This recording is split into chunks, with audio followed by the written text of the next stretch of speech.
வணக்கம் AstraStockTamil viewers. Stock market சீரீஸில் இன்றைக்கி நம்ம பார்க்க போகிற வீடியோ எதை பற்றி அப்படின்னு சொல்லிட்டு பார்த்தீங்கன்னா, மார்க்கெட்டில் 95% ஆஃப் இந்தியன் ட்ரேடர்ஸ் வந்துட்டு ஃபெயிலியர் தான் பார்க்குறாங்க. இதுக்கு என்னென்னலாம் ரீசனாக இருக்கும், அதுலேருந்து எப்படிலாம் நம்ம ஓவர் கம் பண்ணுறது அப்படின்னு சொல்லிட்டு இந்த வீடியோவில் கம்ப்ளீட்டாக பார்க்க போகிறோம். ஸ்டாக் மார்க்கெட்டுக்கு நீங்கள் பிகினர் இல்லை நியூ இன்வெஸ்டர்னால் இந்த வீடியோ கம்ப்ளீட்டாக உங்களுக்காக தான். வீடியோவை ஸ்கிப் பண்ணாமல் பாருங்கள். வீடியோக்குள்ளே போகிறதுக்கு முன்னாடி AstraStockTamil சேனலை சப்ஸ்கிரைப் பண்ணிக்கோங்க ஃபார் த டெய்லி அப்டேட்ஸ். மார்க்கெட்டில் ஏன் சக்ஸஸ் ஆகுறவங்களோட பர்சன்டேஜ் டெய்லி கம்மியாகிட்டே இருக்குது? சக்ஸஸ் ஆகுறவங்க பர்சன்டேஜ் சொல்கிறதுக்கு முன்னாடி நான் இன்ட்ரோவில் சொன்ன மாதிரி சக்ஸஸ் ஆகுற ட்ரேடரோட பர்சன்டேஜ் ஏன் கம்மியாகிட்டே இருக்குது? இன்வெஸ்டர்ஸ் இதில் வந்துட்டு கிடையாது. இன்ட்ராடே ட்ரேடிங்கில் நம்ம என்னென்ன பண்ணுறோம், எப்படி பண்ணுறோம், டெய்லி ட்ரேடில் நம்ம என்னென்னலாம் பண்ணணும் அப்படிங்கிறத யோசிக்காமல் நிறைய பேர் ட்ரேட் பண்ணுறதுனால தான் இந்த ட்ரேடர்ஸ்க்கு வந்துட்டு நிறைய ஃபெயிலியர் ஆகுது. ஸோ இதுக்கு என்னென்னலாம் ரீசனாக இருக்கும் அப்படின்னு சொல்லிட்டு நம்ம ஒரு சில பாயிண்ட்ஸை வந்துட்டு பார்க்கலாம். ஃபஸ்ட்டு என்ன பாயிண்ட் அப்படின்னு சொல்லிட்டு பார்த்தீங்கன்னா, நோ ஸ்ட்ராட்டஜி. ஸ்டாக் மார்க்கெட்டில் உள்ள இன்ட்ராடே ட்ரேடர்ஸ் ஸ்ட்ராட்டஜிஸை நிறைய பேர் பார்க்கவே மாட்டேன்றாங்க. இந்த இண்டிகேட்டர்ஸை மட்டும் யூஸ் பண்ணி ட்ரேட் பண்ணுறாங்க. ஆக்சுவலாக இந்த இண்டிகேட்டர்ஸ் யூஸ் பண்ணி நம்ம ப்ராஃபிட் பார்க்கலாம், ஆனால் அதை கண்டினியூஸாக நம்மளால் சஸ்டெயின் பண்ணி பார்க்க முடியாது. ஸோ அஸ் அ ட்ரேடராக நம்மளுக்குன்னு ஒரு ஸ்ட்ராட்டஜி வந்துட்டு நம்ம ரெடி பண்ணிக்கணும், நம்மளுக்குன்னு ஒரு ரூல்ஸை நம்ம ரெடி பண்ணிக்கணும். இந்தந்த ஸ்ட்ராட்டஜி மூலியமாக தான் நம்ம இந்த ட்ரேடிங் பண்ணணும் அப்படின்னு சொல்லிட்டு ஃபிக்ஸ் பண்ணிக்கிட்டு அப்புறம் ட்ரேட் பண்ணணும். ஓகே, செகண்ட் பாயிண்ட் என்ன அப்படின்னு சொல்லிட்டு பார்த்தீங்கன்னா, டூ பிக் பொசிஷன் சைஸ். என்ன இந்த டூ பிக் பொசிஷன் சைஸ் அப்படின்னு சொல்லிட்டு பார்த்தீங்கன்னா, ஒரு சில புரோக்கர்ஸ் வந்துட்டு அதிகமான லீவரேஜ் கொடுக்கறதுனால அந்த லீவரேஜை யூஸ் பண்ணுற ட்ரேடர்ஸ் ஆனவங்க என்ன பண்ணிடுறாங்க அப்படின்னா, இன்வெஸ்ட்மெண்ட் நம்மளுடைய கேபிட்டல் எவ்வளோ, நம்மளுடைய கேபிட்டல் மார்ஜின் எவ்வளோ அப்படின்னு சொல்லிட்டு யோசிக்காமல் இந்த லீவரேஜை வச்சுக்கிட்டு நிறைய ட்ரேட் பண்ணலாம் அப்படின்னு சொல்லிட்டு பெரிய பெரிய ப்ராஜெக்டில் பெரிய பெரிய ட்ரேடிங்கில் வந்துட்டு இன்வெஸ்ட் பண்ணிடுறாங்க.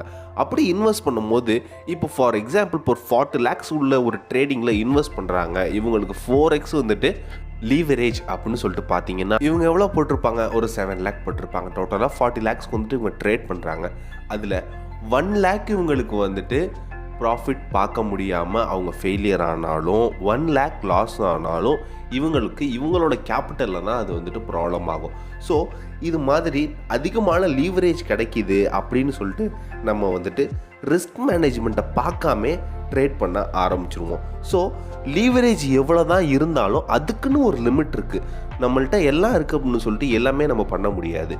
லீவரேஜ் எவ்வளோ இருந்தாலும் நம்ம அந்த லீவரேஜை எவ்வளோ யூஸ் பண்ணலாம் அப்படின்னு சொல்லிட்டு ஒரு ஸ்ட்ராட்டஜி வச்சுட்டு யூஸ் பண்ணணும். தேர்ட் ஒன் என்ன அப்படின்னு சொல்லிட்டு பார்த்தீங்கன்னா, நோ எமோஷன் அண்ட் டிசிப்ளின். இதுதான் பிகினர்ஸ்க்கு ரொம்பவே முக்கியமான பாயிண்ட். நிறைய பிகினர்ஸ் என்ன பண்ணுறாங்க அப்படின்னு சொல்லிட்டு பார்த்தீங்கன்னா, உள்ள ட்ரேட் மார்க்கெட்டுக்குள்ளே வந்ததுக்கப்புறம் நிறைய indicators, fundamental analysis, technical analysis இதெல்லாம் ஓரளவுக்கு கிராஜுவலாக எல்லாத்தையுமே பார்த்துடுறாங்க.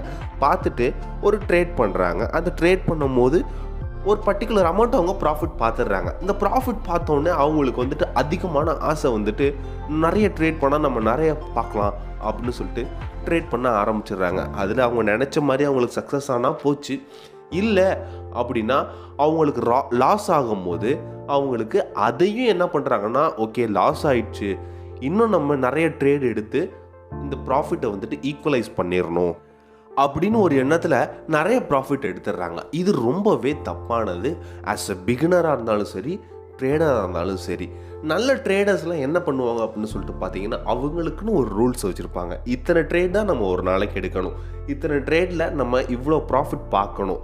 அப்படி ப்ராஃபிட் பார்க்க முடியலையா, ஓகே இன்றைக்கி அதை ட்ராப் அவுட் பண்ணிவிட்டு நாளைக்கு அதை நம்ம வந்துட்டு பார்க்கலாம். நாளைக்கு பண்ணும்போது இத்தனை ட்ரேட் தான் நம்ம எடுக்கணும், இதுக்கு மேலே எடுக்கக்கூடாது அப்படின்னு சொல்லிட்டு ஒரு ரூல்ஸ் வந்துட்டு ஃபிக்ஸ் பண்ணிக்கணும்.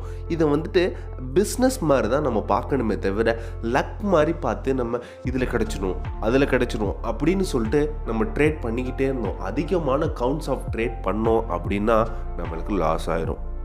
ஸோ இந்த மெயின் ரீசனான 3 ரீசனும் தான் 95% ஆஃப் ட்ரேடர்ஸ் வந்துட்டு இந்தியாவில் லாஸ் ஆகிறதுக்கு பெரிய ரீசனாக இருக்குது.